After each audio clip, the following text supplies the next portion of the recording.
boys and girls. We're going to have another lesson in CKLA. CKLA Unit 2 Grand. Today's lessons are going to be where we will ask and answer questions about the story that we've read. We're going to talk about the characters in the story, and that's called describing. We're going to, again, name some nouns and some verbs in that story. And also identify words with the EE sound. And we know when we have the slanted lines on each side of the letters, it means we're looking for the sound. So we're looking for the E sound in words. Our story today is called The Pet. Remember in our first story, Gran went different places before she came to visit her grandchildren. She went to Hong Kong. She went to the Gulf to swim with the fish. And let's see, where else did she go? When she came back from the trip, she brought a pet for the children. And so our story today is called The Pet because we're going to guess what Gran brought back. The title is called The Pet. Gran says, when I was in Hong Kong, I got a pet. What can it be? Asked Jen. Is it a fish? No, said Gran. Is it a dog? Asked Josh. No, says Gran. Is this pet big? Asked Josh. Well, says Gran, he is not big, but he is long. Has he got teeth? Asked Josh. He has fangs, says Gran. Now let's think. What kinds of animal can we call a pet that has fangs? And remember, he's not big, but he's long.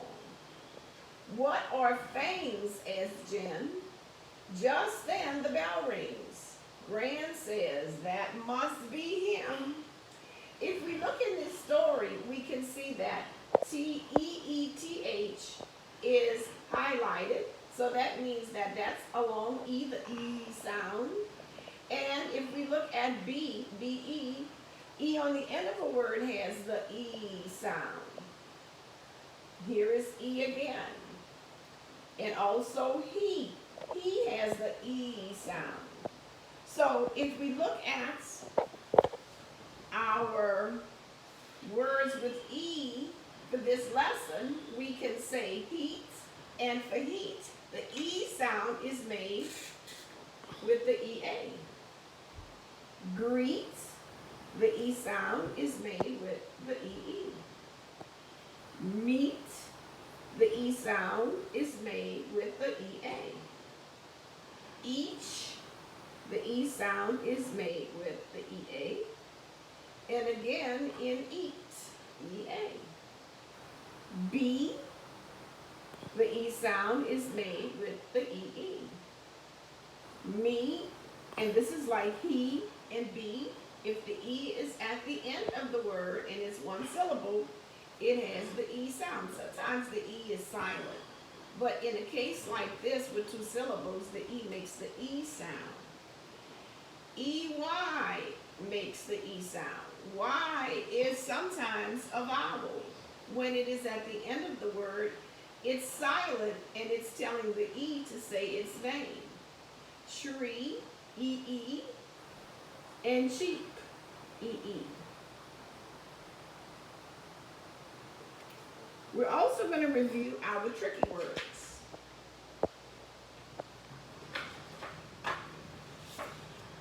And our tricky words are words that we just have to know. He, she, and you can say these after me. Be,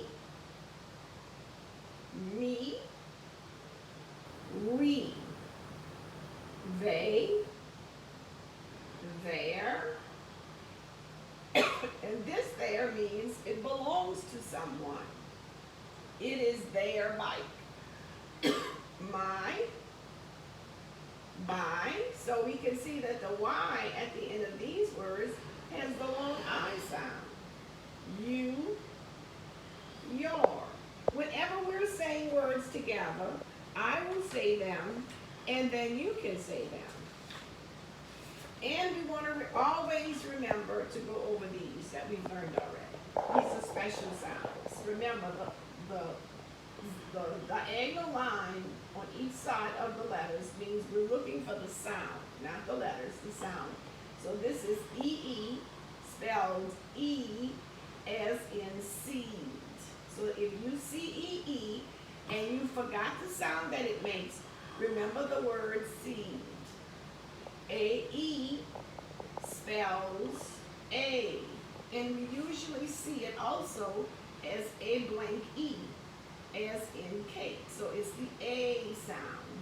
This is the I sound, I-E, spelled I blank E, as in line. So when we're looking at cake, we can see A blank E, and this is a case where E is silent. For line, we have I blank E. The E is silent again because in this case, they are helpers. O blank, O-E is O, as in O blank E, as in hope. So it's another O blank E. And U, spelled U-E, as in Q, U blank E. So we have to remember those. So on your paper, we're going to look at this worksheet, and I'm going to erase this so that we can do this together. So you need to have a sheet of paper and a pencil. Remember to do that ahead of time so you will be ready when it's time. So the word is mad, and we're going to draw our arrow, and we're going to add an E. So when it becomes M-A-D-E, here's that A blank E. So now the word is made. We're going to write for number 2. We're going to write the word can. C-A-N. We're going to draw our arrow. And then we're going to write C-A-N-E. So here's that A blank E. So now our word can becomes cane. And if I'm going too fast, remember you can always stop this later on and do it again. Here is the word tap. We're going to draw our arrow, and then we're going to write T-A-P-E.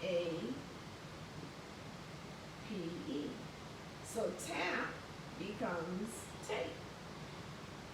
4 F-A-T.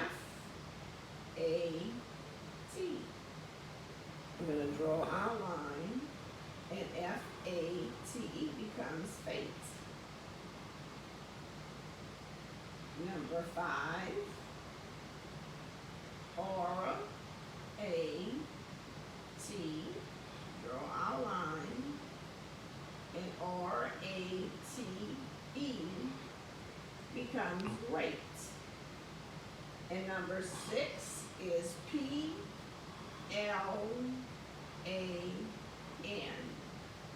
And if we draw our line, it becomes P-L-A-N-E.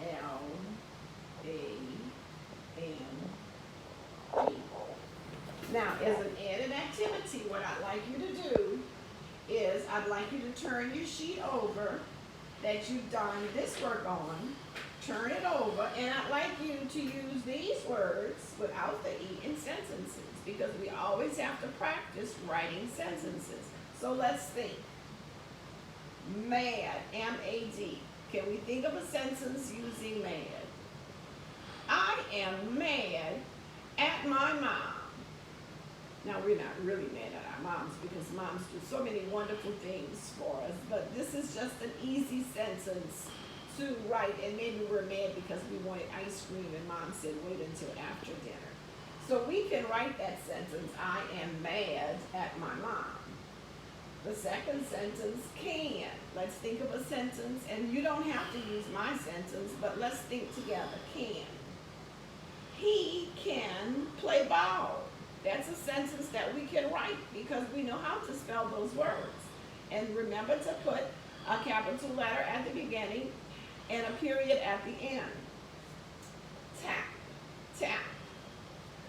Let's say, do not tap your foot. Number 4, fat. That cat is very fat. Number 5, rat. A rat ran under the door. And number 6 is plan. I have a plan. Now those were my sentences. Let's see if you can make up your own sentences with these words, not those E words. And the last activity that we're going to do is we're going to go back to our story and we're going to name some nouns. So I'm going to erase these. Now remember, you can go back on the tape and you can bring this back up. But let's write on another sheet of paper nouns. And let's see. Let's do verbs. And let's draw a line under noun, a line under verbs. And down here we're going to say adjectives. We don't have very many adjectives, but we do have one in this story. So we want to identify the adjective. And let's put S just in case we find more. So we know that we said last time grand was a noun. Let's say dog is a noun. We didn't do dog before. And let's pick one other, and then you can find more on your own. Let's say bell. A bell is a thing. Okay, let's look for verbs. The bell rings. So ring would be a verb. And let's see, one other verb.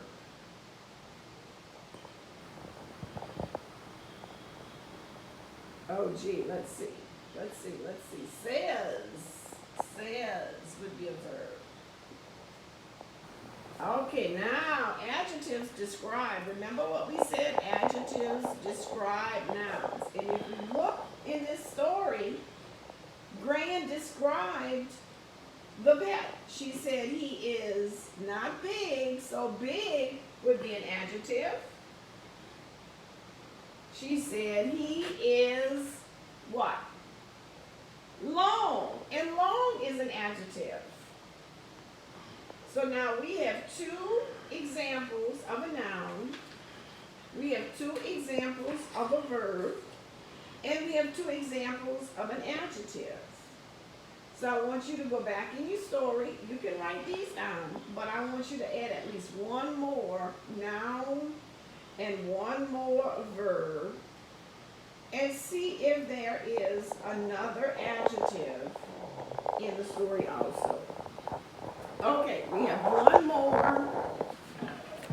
And since we read about a pet, let's see. I want to, and I always like to end with a story, because I think those are so nice just to hear stories. Hold on 1 minute.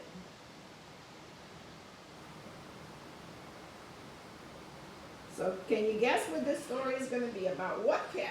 What pet do you think it's going to be about? Let's see.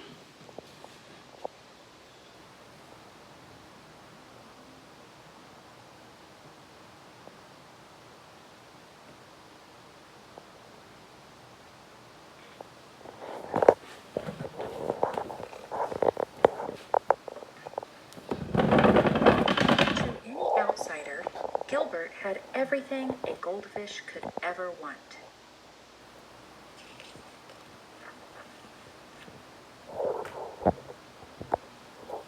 A magnificent stone castle, a treasure chest full of gold, and a feast of tasty flakes that fell from the sky just in time for breakfast each day. But the one thing Gilbert did not have was the very thing that he most desperately wanted: a pet.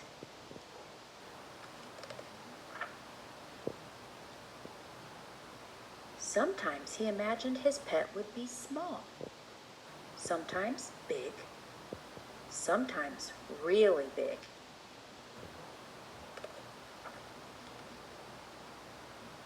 Sometimes Gilbert imagined his pet would have fur, or feathers, or floppy ears. But every day and always, Gilbert imagined what it would be like to have a pet to care for and love.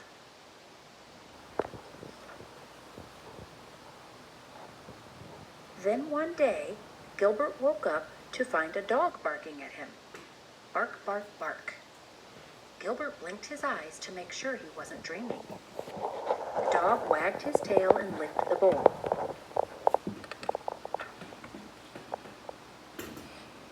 Gilbert swam around and around in happy circles. The dog ran around and around in happy circles too. A pet, Gilbert glubbed. I have a pet.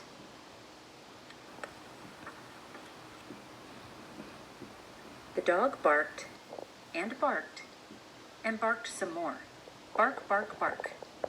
Gilbert never dreamed his pet would be so noisy or so thirsty. A week passed. A very tired Gilbert woke up, and the barky bark dog was gone. The castle was quiet again. Gilbert was just a teensy bit relieved.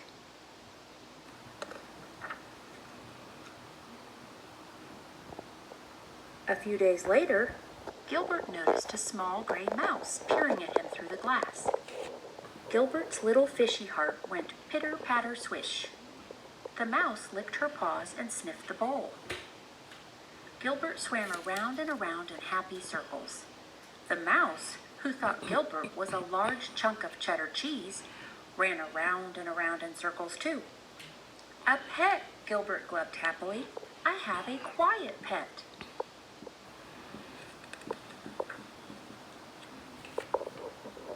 The mouse sniffed and sniffed and sniffed some more. Sniff, sniff, sniff.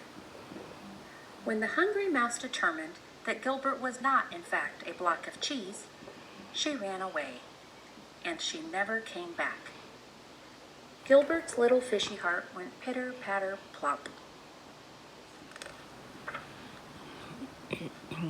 More time passed, and Gilbert had just about given up on his dream when a fly landed on the rim of his bowl. Well, hello there, little fellow, Gilbert called out cheerfully. The startled fly buzzed around in circles. Buzz, buzz, buzz. Gilbert jumped up, and the wide-eyed fly was there to greet him in midair. A pet, Gilbert glubbed. I have a quiet, friendly thwack. Oh my, poor fly, and poor Gilbert. He cried enough tears to fill a 10-gallon aquarium.